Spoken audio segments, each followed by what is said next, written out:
सर्वेभ्यो नमो नमः। कक्षा में उपस्थित सभी सदस्यों का आदर सहित अभिवादन एवं स्वागत। भी सभी सदस्य अपने अपने इष्ट देव का ध्यान करें। माता गायत्री के मंत्रों का एक बार उच्चारण अवश्य कर ले। साथ ही अपने प्रेरणा के स्रोत एवं अपने गुरुजनों को अंतर्मन से अभिवादन कर ले।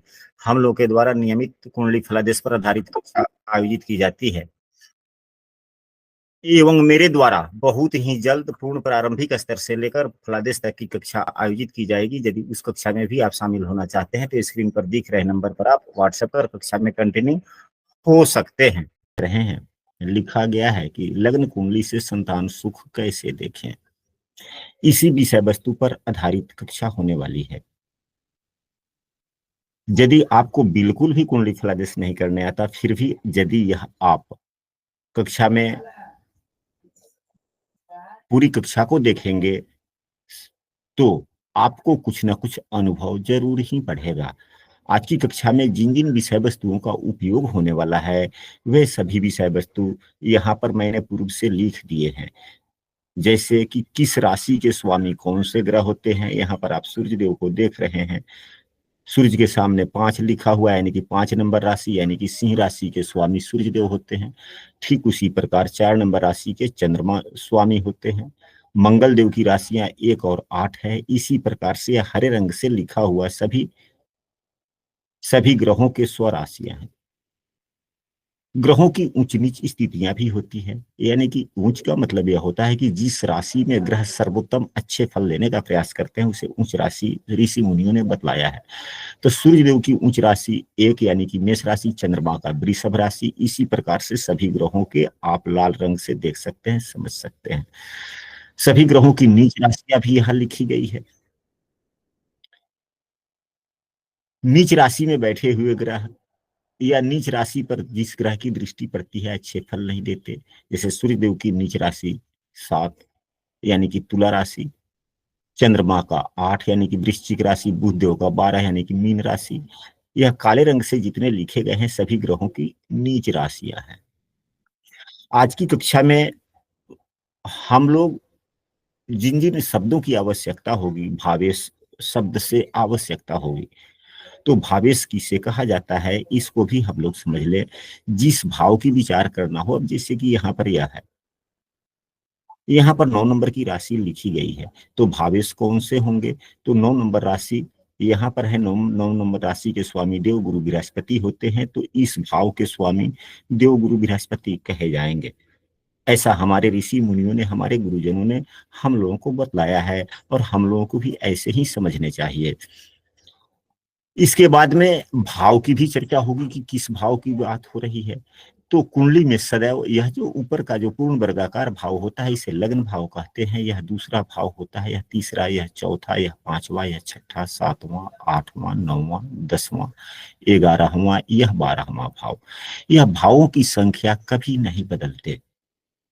समय के अनुसार, ग्रहों के गति के अनुसार, पृथ्वी के गति के अनुसार। हालांकि ज्योतिष शास्त्रों में पृथ्वी को गतिमान नहीं माना गया, सूर्य को गतिमान माना गया है। तो ग्रहों की गतियों के कारण लग्न हमेशा बदलते रहते हैं। कोई लग्न छोटे भी होते हैं, कोई बड़े भी होते हैं। इस संभवतः सामान्यतः ओवरऑल देखा जाए तो 2 घंटे में लग्न बदलता रहता है। तो यहाँ जो है भावों में राशियों की संख्या किसी में कुछ भी हो सकता है। जैसे कि यहीं पे 10 नंबर लिखा हुआ है, जन्म के लग्न के बदलने के अनुसार से यहाँ पर कोई भी लग्न हो सकता है। 1 से लेकर 12 नंबर की कोई भी संख्या किसी भी भाव में हो सकती है। जिस भाव में जो संख्या है उस भाव के स्वामी को उस भाव का भावेश कहा जाता है। अब हम लोग चलते हैं आज की कक्षा की विषय वस्तु की ओर। आज की कक्षा की विषय वस्तु है कि लग्न कुंडली से संतान सुख कैसे देखें। यदि कोई कक्षा में नया है और हमारे प्रतिदिन की कक्षा में नियमित रूप से शामिल होना चाहते हैं तो स्क्रीन पर दिख रहे नंबर पर व्हाट्सएप पर कक्षा में कंटिन्यू हो सकते हैं। जन्म कुंडली में संतान का भाव सामान्यतः 5वां भाव होता है, ऐसा पुस्तकों में बतलाया गया है। गुरुजन भी यही कहते हैं। परंतु पुस्तकों में यह भी वर्णित है कि यदि प्रथम संतान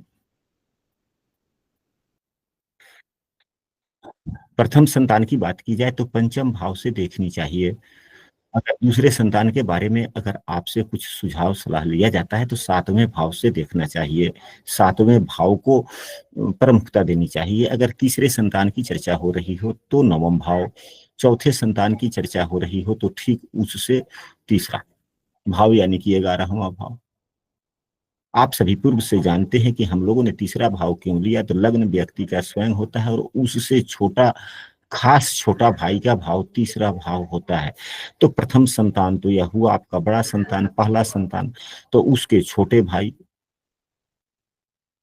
तो ठीक इससे तीसरा, इस नियम से भी हम लोग समझ सकते हैं।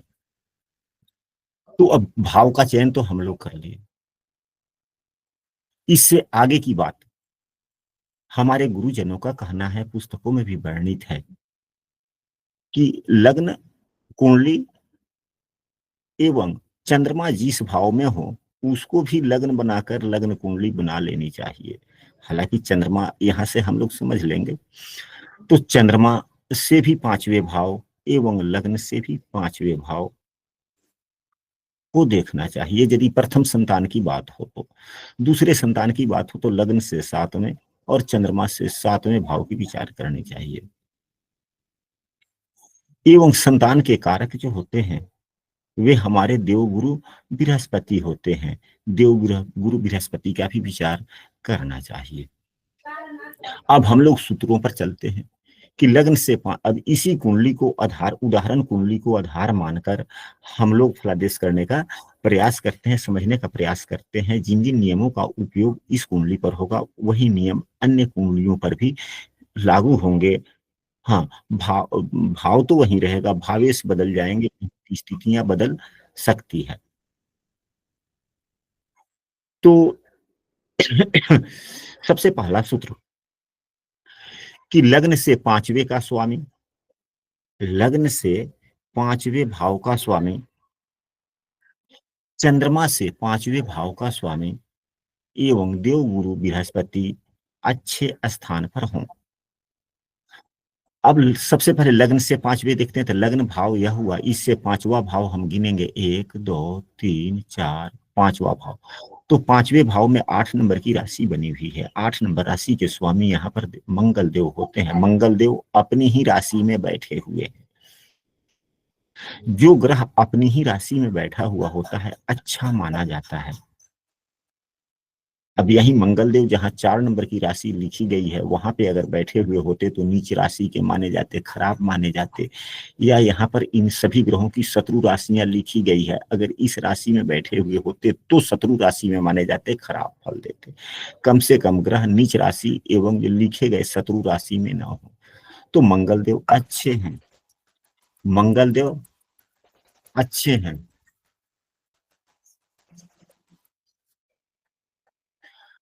मंगल देव यहाँ पर अच्छे हो गए, यहाँ लग्न से 5वें भाव के स्वामी। अब यहाँ से चंद्रमा से 5वें भाव के स्वामी को देखते हैं, तो चंद्रमा को 1 मान लेंगे, 2 3 4 5।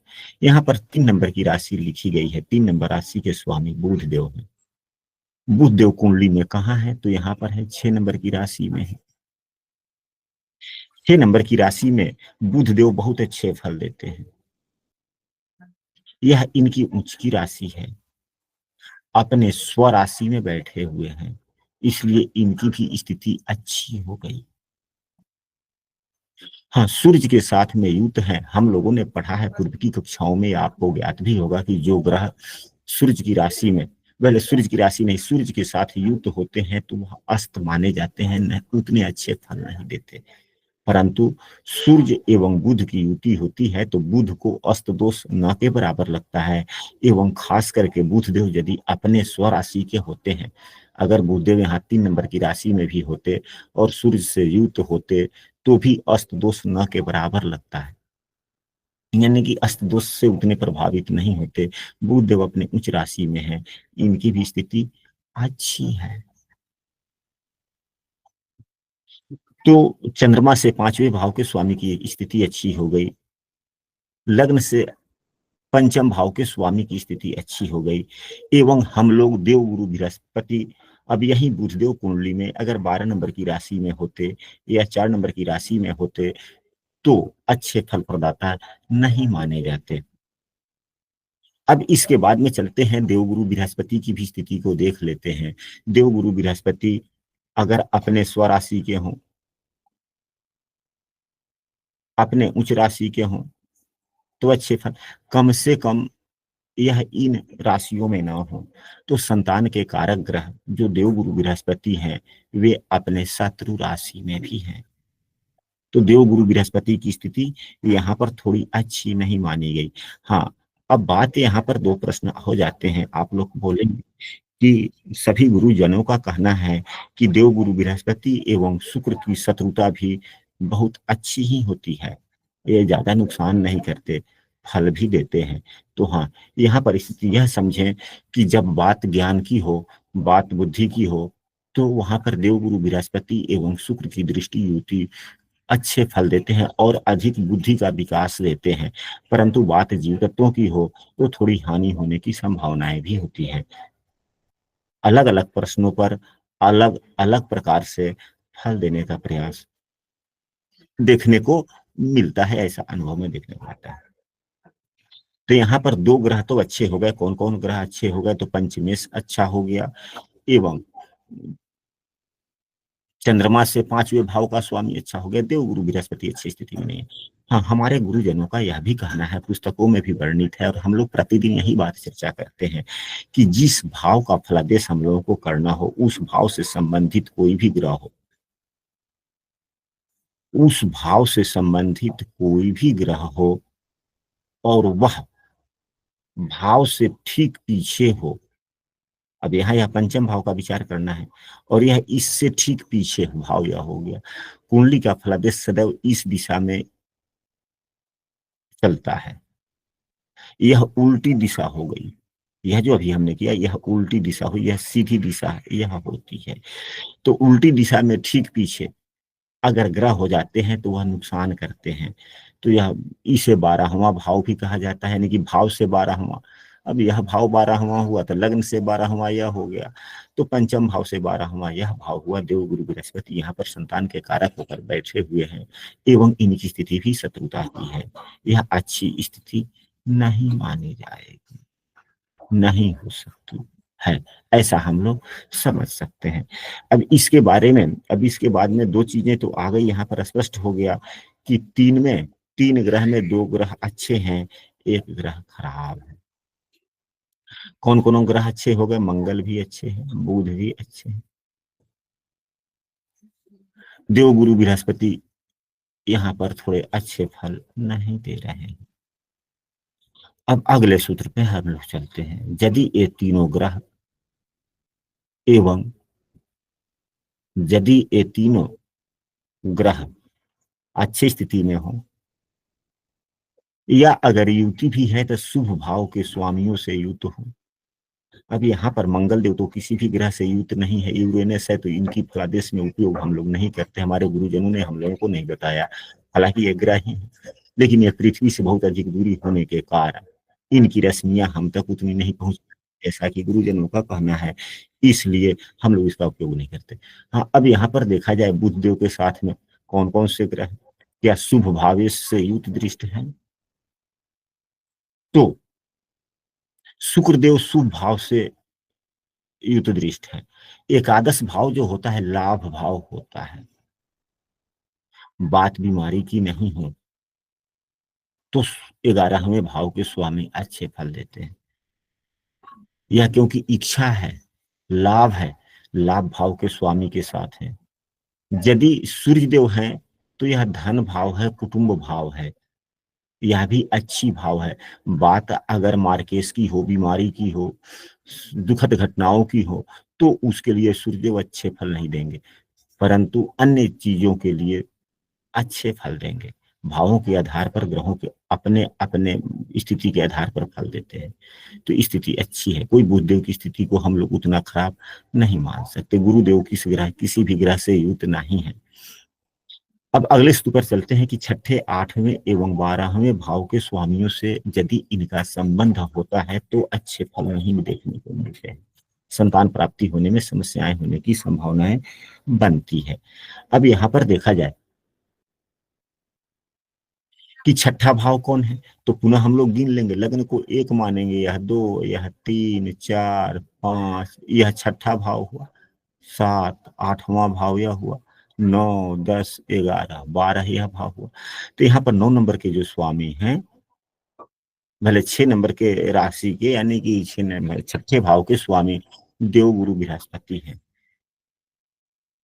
यह अगर छठे भाव के स्वामी से दृष्टि युक्त हो जाने पर अच्छा फल नहीं मिलता। देव गुरु बृहस्पति, हालांकि पुस्तकों में यह भी वर्णित है कि यदि छठे भाव का, लघु पाराशरिक पुस्तक आप लोग पढ़ेंगे तो वहां पर स्पष्ट हो जाएगा कि छठे भाव के स्वामी अगर कोई ग्रह होते हैं और उनकी दूसरी राशि पंचम भाव या नवम भाव में होता है तो वे शुभ हो जाते हैं, अशुभता समाप्त हो जाती है, यानी कि शुभ फल प्रदाता हो जाता है। परंतु छठा भाव तो छठा भाव है, अलग अलग प्रश्नों में अलग कुछ ना कुछ तो नुकसान करेंगे, क्योंकि छठे भाव के स्वामी हो देवगुरु बृहस्पति। हाँ, बात भाग्योन्नति की हो, बात ज्ञान विज्ञान की हो, बात परीक्षाओं में प्रतिस्पर्धा की हो, तो बहुत ही अच्छी बात है, यहाँ पर बहुत अच्छे फल दे देंगे देवगुरु बृहस्पति। परंतु बात जब जीव तत्वों से संबंधित प्रश्नों का हो, तो बात बीमारी से संबंधित हो, तो इस स्थिति में देवगुरु बृहस्पति कुछ बुरे फल भी दे सकते हैं। 8वें भाव के स्वामी शनि देव है। क्या शनि देव की स्थिति, दृष्टि, युति इनमें से किसी पर पड़ रही है? देव गुरु बृहस्पति की तो दृष्टि किसी भी भाव पर, वैसे भाव पर नहीं है। हम लोगों को सभी देख लेना चाहिए, देव गुरु बृहस्पति की 5वीं दृष्टि चंद्रमा पर है, अच्छी, यहाँ पर भी है। देव गुरु बृहस्पति की 9वीं दृष्टि यहाँ है, यानी कि बुध पर, यानी कि चंद्रमा से 5वें भाव पर देव गुरु बृहस्पति की दृष्टि है, अच्छी बात है। गुरु की दृष्टि चंद्रमा पर भी है, अच्छी बात है, ये शुभ फल दे सकते हैं। अब आते हैं 8वें भाव के स्वामी। 8वें भाव में यहाँ पर क्या राशि लिखा हुआ है, तो 8वें भाव में 11 नंबर की राशि लिखी गई है। 11 नंबर राशि के स्वामी कौन है, तो 11 नंबर राशि के स्वामी शनि देव हैं। शनि देव एवं बुध की युति है, अष्टमेश से युत हो गया। बुध यानी कि चंद्रमा से पंचम भाव के स्वामी शनि से युत हो गए, यानी कि अष्टमेश से युत हो गए। एवं शनि की तीसरी दृष्टि भी होती है, शनि की दृष्टियां तीसरी, 7वीं एवं 10वीं, तो शनि की तीसरी दृष्टि मंगल पर पड़ रहा है। शनि की तीसरी दृष्टि मंगल पर भी पड़ रहा है, यानी कि अष्टमेश से संबंध किसका हो गया, तो लग्न से भी पंचम भाव एवं पंचमेश पर, चंद्रमा पर भी अष्टमेश की दृष्टि है। चंद्रमा से 5वें भाव के स्वामी बुध देव शनि से युत हैं, यानी कि अष्टम भाव के स्वामी से बुध देव भी प्रभावित हो गए, यानी कि चंद्रमा से 5वें भाव का प्रभावित है। एवं शनिदेव की 10वीं दृष्टि भी होती है, तो शनिदेव की 10वीं दृष्टि कहाँ जा रही है, सो हम लोग देख लें। तो शनिदेव से 10 गिन लेंगे हम लोग, 1, 2, 3, 4, 5, 6, 7, 8, 9, 10। अब शनिदेव यहाँ भी देख रहे हैं। अब एक शनिदेव के प्रभाव के कारण अष्टमेश जो शनिदेव हैं वह कहाँ कहाँ प्रभावित कर रहे हैं, पंचम भाव को प्रभावित कर दिए, पंचम भाव के स्वामी को प्रभावित कर दिए। इसके बाद में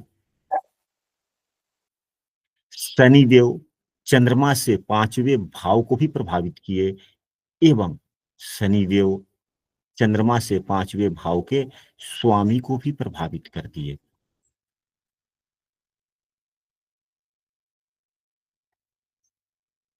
तो यहाँ पर सबसे ज्यादा नुकसानदायक ग्रह कौन हो गया? शनिदेव हो गए।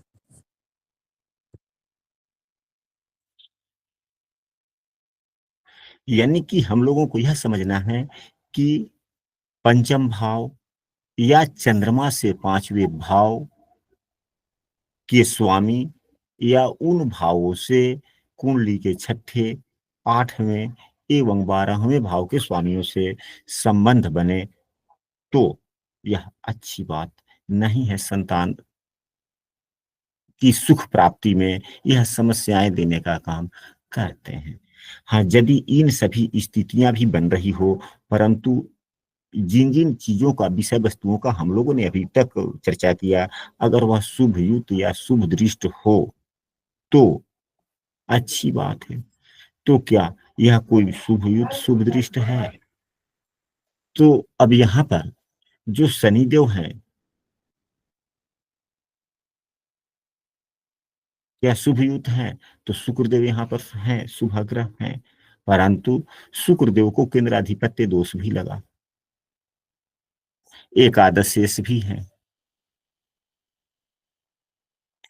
तो भाव तो पाप फलदाता का हो ही गया, हो गया कि नहीं हो गया? जी हो गया गुरुदेव। 11वें भाव के स्वामी अच्छे फल नहीं देते, बुरे फल देते। शुभग्रह की राशि जो होती है, शुक्रदेव एवं देवगुरु बृहस्पति या जो भी शुभग्रह होते हैं, उनकी राशि यदि केंद्र में पड़ता है तो उन्हें केंद्राधिपत्य दोष लग जाता है, उनकी शुभता कमी हो जाती है या शुभता समाप्त हो जाता है या शुभता में कमी आ जाती है। तो यहाँ पर तो शुभता देवगुरु शुक्र की समाप्त हो गई। तो क्या यहाँ पर शुक्र देव को हम लोग शुभग्रह मानेंगे?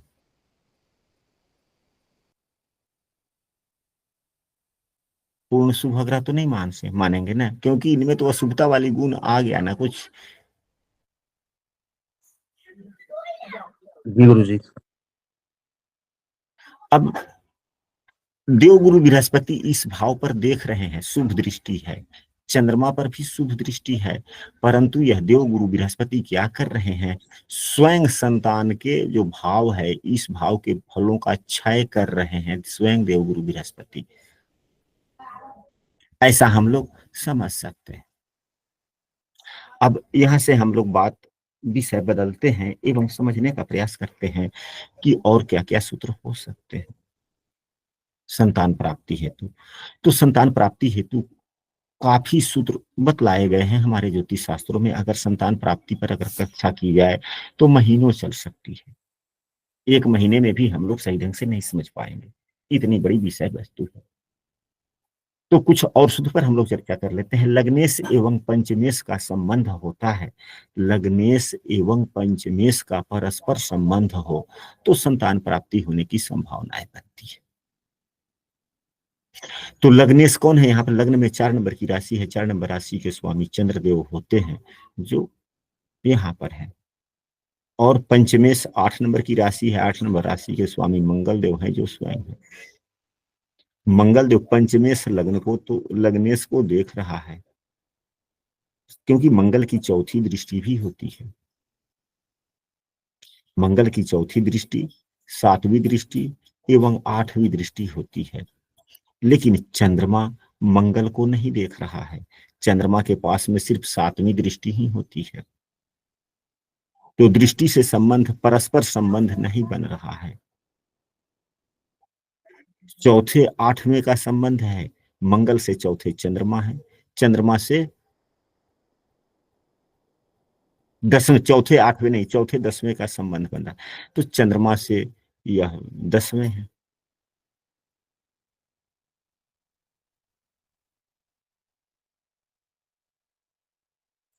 चौथा एवं 10वां संबंध भी, चौथा जो दृष्टि होती है, हालांकि सभी ग्रहों को त्रिपाद दृष्टि होती है, लेकिन मंगल पूर्ण दृष्टि से देखता है।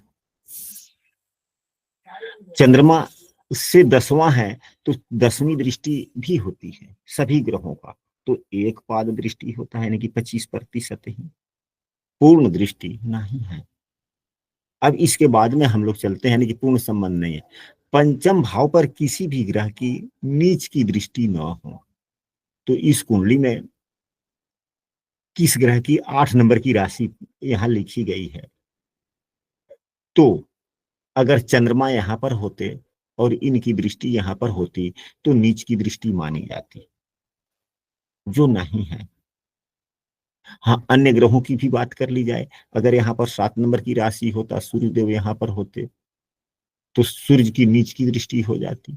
अगर यहीं पे 10 नंबर की राशि होता, देवगुरु बृहस्पति यहीं पे होते लग्न से, तो यहाँ पर देखते 5वीं दृष्टि, तो नीच की दृष्टि हो जाती। या यहाँ पर देवगुरु बृहस्पति होते तो नीच की दृष्टि हो जाती, ये देवगुरु बृहस्पति यहाँ पर होते तो नीच की हो जाती। यह तो ग्रहों की दृष्टि का प्रभाव। अगर यहीं पे 6 नंबर का राशि होता और यहाँ पे शुक्रदेव होते और इनकी दृष्टि पड़ती, तो नीच की दृष्टि हो जाती। यानी कि भाव पर नीच की दृष्टि हो तो संतान सुख प्राप्ति में समस्याएं आते हैं। अब इसके बाद में और भी हम लोग थोड़ा चर्चा कर ले कि भाव में कोई नीच का ग्रह हो। अब भाव में जैसे कि यहीं पे 8 नंबर की राशि लिखी गई है और चंद्रमा होता, या मंगल देव होते, तो मंगल देव की नीच की राशि कौन है, तो मंगल की नीच की राशि 4 है। अगर मंगल देव होते और 4 नंबर यहीं लिखा हुआ होता, देव गुरु बृहस्पति होते और यहीं पे 10 नंबर की राशि लिखी गई होती, शनि देव होते और 1 नंबर की राशि लिखी गई होती। मतलब जो ग्रह है यहाँ पर आप लोग देख सकते हैं, उनकी नीच की राशियां यहाँ पर है। यानी कि जो भी ग्रह होते, अब जैसे कि बुध देव ही इसी भाव में होते और 12 नंबर की राशि लिखी गई रहती, तो नीच के ग्रह हो जाते। यानी कि भाव में भी कोई नीच के ग्रह हो, या भाव में अस्त ग्रह हो। अस्त ग्रह का मतलब भाव में सूर्यदेव भी हो और कोई अन्य ग्रह भी हो। सूर्य के साथ में जो भी ग्रह होते हैं उन्हें अस्त माना जाता है। हालांकि यह विषय वस्तु अस्त वाली जो है, केवल सूर्य के देव के साथ में युक्त हो जाने से ग्रह अस्त नहीं हो जाते। कभी कभी ऐसी स्थितियां भी बनती है कि ग्रह सूर्य के साथ में युक्त तो रहते हैं परंतु वे अस्त नहीं होते, जैसे सूर्यदेव भी हैं और मंगल भी। तो अंशात्मक मान के अनुसार स्थितियां ऐसी भी हो सकती है कि सूर्य मंगल युत भी है लेकिन अस्त नहीं है। कभी कभी ऐसी स्थितियां भी बनती है कि सूर्य के साथ में मंगल हो जाएंगे तो अस्त हो जाएंगे। कभी कभी ऐसी स्थितियां भी बनती है कि मंगल देव इस भाव में है और सूर्य देव इस भाव में है, अलग अलग भाव है, एक भाव में नहीं है, एक राशि में नहीं है, फिर भी यह अस्त हो जाते हैं। तो वह विशेष विषय वस्तु है, हम लोगों को विशेष ज्ञान प्राप्त करने का प्रयास करना चाहिए, अपने गुरुजनों से सीखनी चाहिए। अब इसके बाद में चलते हैं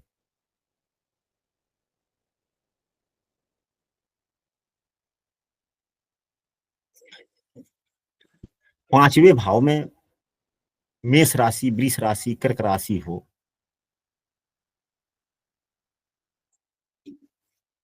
5वें भाव में मेष राशि, वृष राशि या कर्क राशि और केतु देव हों। हालांकि 5वें भाव में जब केतु देव होते हैं, मंगल 5वें भाव में मंगल देव, केतु देव या सूर्य देव होते हैं, तो संतान प्राप्ति में समस्याएं, संतान बाधा होने की समस्याएं यानी संतान सुख प्राप्ति में समस्याएं होने की संभावनाएं होती हैं।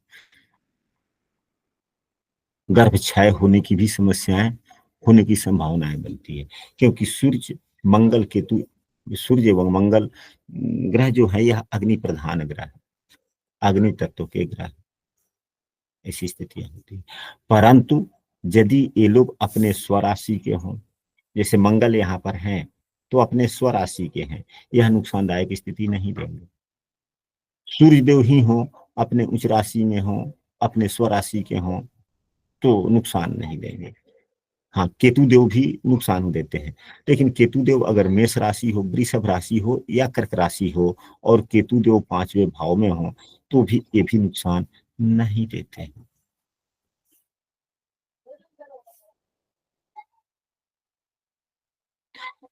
प्रबल संतान योग कौन से होते हैं, हम लोगों को इस पर भी चर्चा कर लेनी चाहिए। हम लोगों की कक्षा प्रतिदिन 1 घंटे चलती है, तो 1 घंटे में तो काफी लंबी विषय वस्तु का हम लोग चर्चा कर सकते हैं, समझ सकते हैं। यदि कोई कक्षा में नया है और प्रतिदिन की कक्षा में शामिल होना चाहते हैं तो स्क्रीन पर दिख रहे नंबर पर व्हाट्सएप कर कंटिन्यू हो सकते हैं। अगर लग्नेश की स्थिति अच्छी हो, लग्नेश की स्थिति अच्छी हो,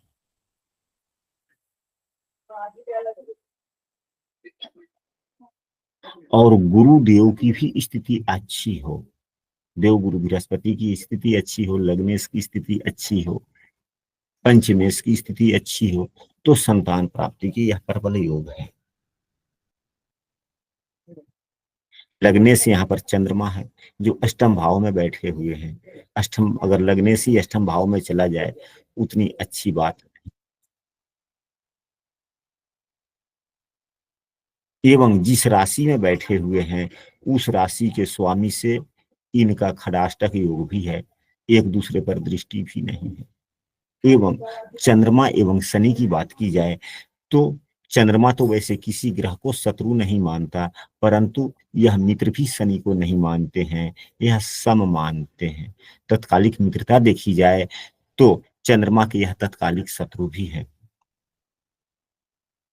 तो सम और शत्रु मिलकर शत्रु हो जाता है, यानी कि चंद्रमा अपने शत्रु राशि में है, देवगुरु बृहस्पति भी अपने शत्रु राशि में ही है, एवं पंचम भाव से 12 में भी है। एक अन्य सूत्र, हाँ ये चंद्रमा का बात हो गया, और पंचमेश तो मजबूत है क्योंकि अपने ही भाव में, अपनी राशि में। दूसरा सूत्र, यदि लग्नेश पंचम भाव में हो, लग्नेश पंचम भाव में हो, अगर यही चंद्रमा यहाँ पे होते और देव गुरु बृहस्पति मजबूत स्थिति में होते, मजबूत स्थिति का मतलब यह है कि अपने उच्च राशि में होते या अपने स्वराशि के होते, जो 9 नंबर की राशि इनकी अपनी है या 12 नंबर की राशि इनकी अपनी है, अगर यहाँ पर होते या अपने मित्र की राशि में होते, यहाँ पर होते, या यहीं पे भाव में हो जाते, या सूर्य की राशि में होते, तो अच्छे माने जाते। यानी कि इस सूत्र को दोबारा सुन ले कि लग्नेश पंचम भाव में हो एवं देव गुरु बृहस्पति बलवान स्थिति में हो, मजबूत स्थिति में हो, अच्छे स्थिति में हो, तो संतान प्राप्ति होने की संभावनाएं बनती है। एक सूत्र और हम लोग समझ लें, वह सूत्र क्या है कि मंगल हमारा यौन ऊर्जा है, शुक्र बल है संतान प्राप्ति के लिए, इन दोनों की आवश्यकता पड़ती है। पंचम भाव से यदि इन भाव, पंचम भाव से अगर इन दोनों ग्रहों का संबंध बनता है तो संतान प्राप्ति होने में संभावनाएं बनती है। तो पंचम भाव में मंगल देव तो स्वयं है ही, शुक्र देव का संबंध बन रहा है कि नहीं बन रहा, यानी कि मदद करना है इनको, संतान प्राप्ति में शुक्र को मदद करना है। तो मदद कई मायनों से होते हैं।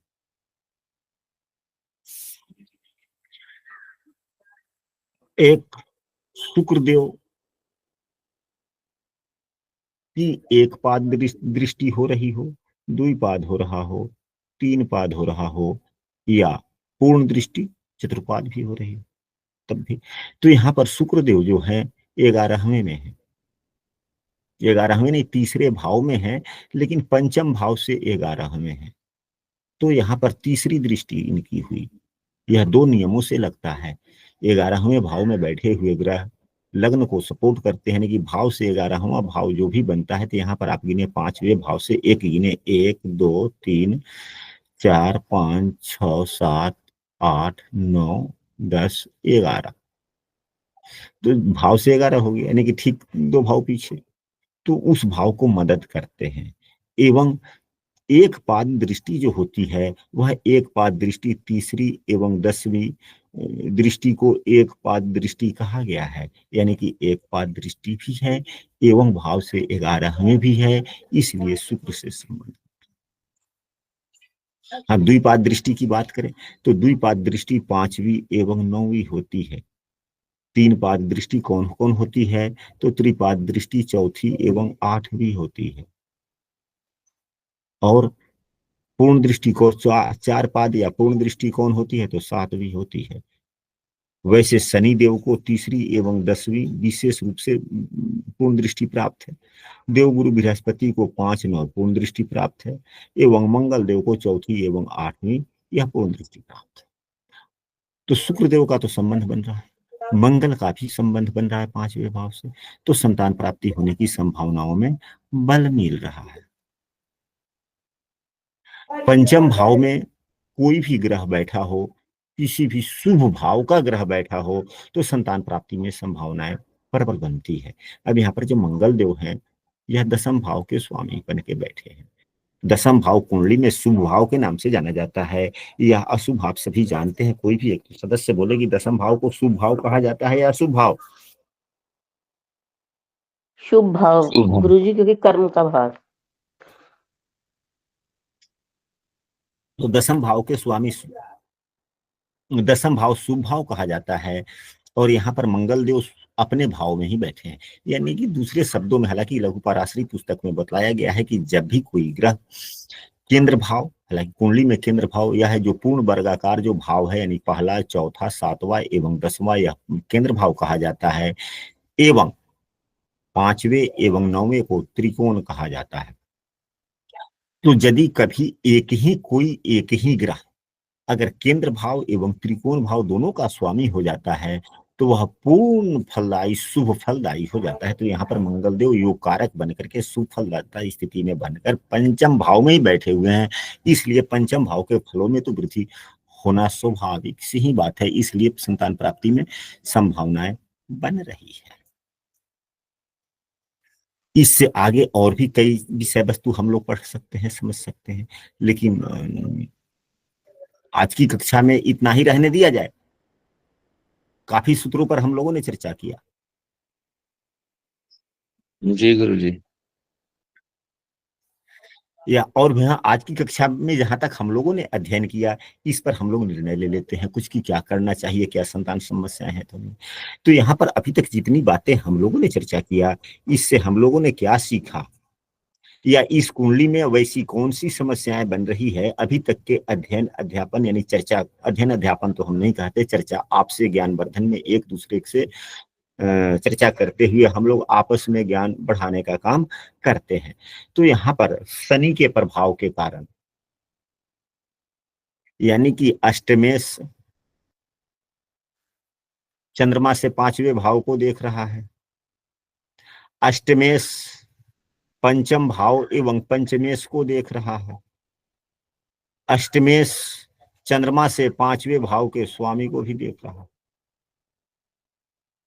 भावत भावम के सिद्धांत के अनुसार भी पंचम से पंचम की बात की जाए तो भावत भावम के अनुसार पंचम से पंचम को भी प्रभावित कर रहा है। तो इस कुंडली में अगर संतान सुख में अगर समस्या आने की संभावनाएं बनती है, तो सबसे अधिक कौन से ग्रह हो गए? एक गुरुदेव भी बन रहे हैं। गुरुदेव छठे भाव के स्वामी होकर संतान के कारक ग्रह होकर के पंचम भाव से 12 में है। तो समस्याएं क्या क्या दिखी आप लोगों को? जितना हम लोगों ने अध्ययन किया, आप लोगों ने क्या पाया?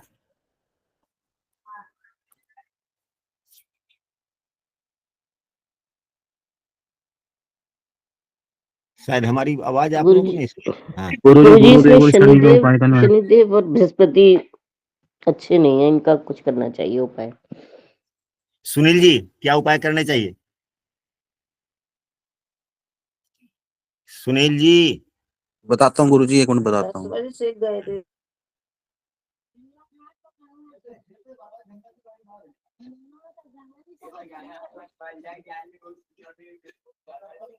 और कोई सदस्य तब तक अपनी बात रखे। हाँ, चाहे सुनील जी बोले, आपका माइक खुल गया, बोले।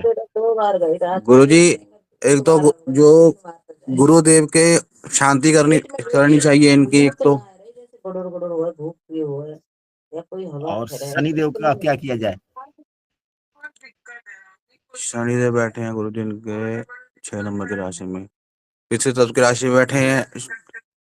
शनिदेव के उपाय किया जाए गुरुजी, दान पुण्य किया जाए शनिदेव को, और जमीन में गाड़ कर इनका उपाय किया जाए, जमीन में डाल के। चलिए, अच्छी बात है, ठीक है।